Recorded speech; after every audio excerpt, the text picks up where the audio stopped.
अयोध्या नगरी में वीरकेतु नाम का राजा राज करता था। उसके राज्य में रत्नदत्त नाम का एक साहूकार था, जिसके रत्नवती नाम की एक लड़की थी। वह सुंदर थी। वह पुरुष के भेष में रहा करती थी और किसी से भी ब्याह नहीं करना चाहती थी। उसका पिता बड़ा दुखी था। इसी बीच नगर में खूब चोरियां होने लगी। प्रजा दुखी हो गई। कोशिश करने पर भी जब चोर पकड़ में न आया तो राजा स्वयं उसे पकड़ने के लिए निकला। एक दिन रात को जब राजा भेष बदलकर घूम रहा था तो उसे परकोटे के पास एक आदमी दिखाई दिया। राजा चुपचाप उसके पीछे चल दिया।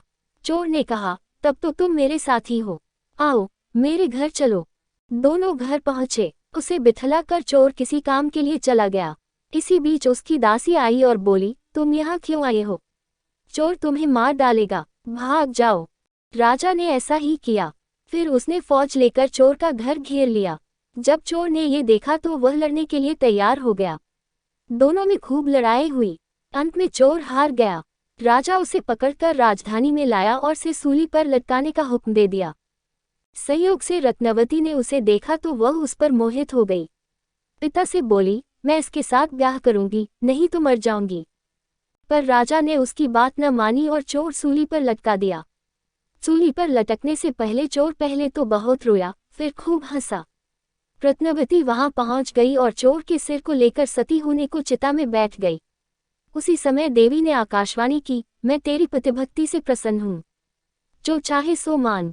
रत्नवती ने कहा, मेरे पिता के कोई पुत्र नहीं है, सो वर दीजिए कि उनसे 100 पुत्र हों। देवी प्रकट होकर बोली, यही होगा, और कुछ मांगो। वह बोली, मेरे पति जीवित हो जाएं। देवी ने उसे जीवित कर दिया। दोनों का विवाह हो गया। राजा को जब यह मालूम हुआ तो उन्होंने चोर को अपना सेनापति बना लिया। इतनी कहानी सुनाकर बेताल ने पूछा, हे राजन, ये बताओ कि सूली पर लटकने से पहले चोर क्यों तो जोर जोर से रोया और फिर क्यों हंसते हंसते मर गया? राजा ने कहा, रोया तो इसलिए कि वह राजा रत्नदत्त का कुछ भी भला न कर सकेगा। हंसा इसलिए कि रत्नवती बड़े बड़े राजाओं और धनिकों को छोड़कर उस पर मुग्ध होकर मरने को तैयार हो गई। स्त्री के मन की गति को कोई नहीं समझ सकता। इतना सुनकर बेताल गायब हो गया और पेड़ पर जा लटका। राजा फिर वहां गया और उसे लेकर चला तो रास्ते में उसने ये कथा कही।